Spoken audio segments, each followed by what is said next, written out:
যেদিন আমি বাড়ি থেকে ভেবে বেরোই সময় মতো কাজগুলো কমপ্লিট করে তাড়াতাড়ি বাড়ি ফিরবো, ঠিক সেদিনই হয় গণ্ডগোল। তো রীতিমতো আগের দিন যেহেতু আমার ব্রাইড লেট করেছিল, তো আমি ভেবেছিলাম যে আজকে হয়তো ওর কথা রাখবে, টাইমে আমার কাছে বসবে।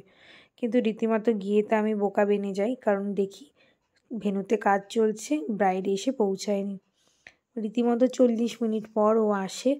এসে মাত্রই আমরা ধরো ঝটপট করে কাজ শুরু করে দিই একসাথে। হেয়ার আর মেকআপ দুটোই আমি করছিলাম, আমার বোনও আমাকে হেল্প করছিল, কারণ দুজন মিলে যদি না করি তাহলে হয়তো সময়ের মধ্যে কাজটা শেষ করতে পারবো না, কারণ আর একটা ব্রাইড আমার জন্য অপেক্ষা করছে, সেখানেও আমার যেতে হবে। যেহেতু দুটোই ছিল লোকেশন অনেকটা দূরের ডিস্ট্যান্স। তো এটা ছিল ওর আজকে ফাইনাল লুক। তোমরা যারা যারা সামনে থেকে ওকে দেখেছো জানিও কেমন লেগেছে তোমাদেরকে। তো কাজটা করার পর তাড়াতাড়ি আমরা বেরিয়ে পড়ি সেকেন্ড লোকেশন। কেমন ছিল? খুবই সুন্দর, সবাই প্রশংসা করছিল। আর পরের দিন 12টা অবধি আমার মেকআপটা দরকার ছিল, একদম একই রকম ছিল। বাহ, কি দারুণ। তো আমার এই ব্রাইডের মেকআপের ভিডিও ফটো অলরেডি পোস্ট করা হয়েছে, তোমরা দেখে জানিও ওর বিয়ের লুকটা কেমন হয়েছিল। এই সেকেন্ড লোকেশানে আমার অ্যাসিস্ট্যান্ট অলরেডি শাড়িটা পরিয়ে ক্রিম্পিং করে রেডি করে রেখেছিল, তার জন্য আমার অনেকটা সময় সেভ হয়। আমি লোকেশানে পৌঁছানো মাত্র ব্রাইড বলে তার রীতিমতো জ্বর। সেই জ্বর অবস্থাতে ও এতক্ষণ ধরে আমার কাছে বসে সাজলো।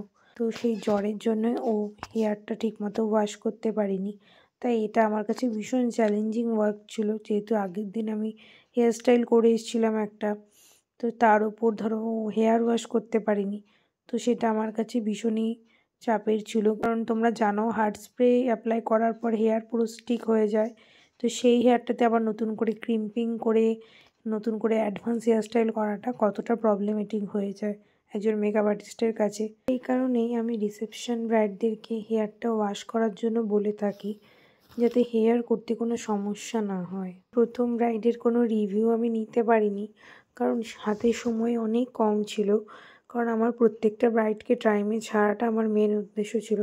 এই ব্রাইডের রিভিউটা আমি তোমাদের সাথে নিশ্চয়ই শেয়ার করব। প্রথম ব্রাইডের রিভিউটা আমি ঠিক নিতে পারিনি, কারণ আমার হাতে অত সময় ছিল না। কোনো রকম একটা ভিডিও ফটো নিয়েই আমি বেরিয়ে পড়েছিলাম। ছোটো ব্রাইডের লোকেশানের দূরত্ব প্রায় 45 মিনিটের ছিল, তা সেই জন্য আমি আর বেশি সময় নষ্ট না করে বেরিয়ে পড়েছিলাম। তো এটা ছিল আমার ব্রাইডের ফাইনাল লুক।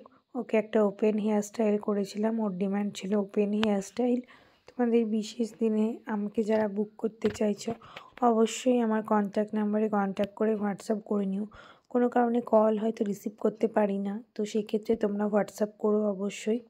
রিসেপশন লুক কেমন লাগলো বলো? খুবই সুন্দর, একদম ইউনিক। আমি যেরকমটা ভেবেছিলাম একদম সেরকমই হয়েছে। ঠিক আছে, সুন্দর হয়েছে, ভালো লাগছে, খুব সুন্দর লাগছে দেখে। নিউড লিপস্টিক খুব ভালো লাগছে। Thank you. ব্রাইডকে সময়ের মধ্যে রেডি করে দিয়ে আমরা এবার বেরোচ্ছিলাম, যেখানে আমাদের ইনভিটেশন ছিল সেখানে যাব আমরা। তো সেই জন্য আমরা তাড়াতাড়ি করে চলে গেলাম।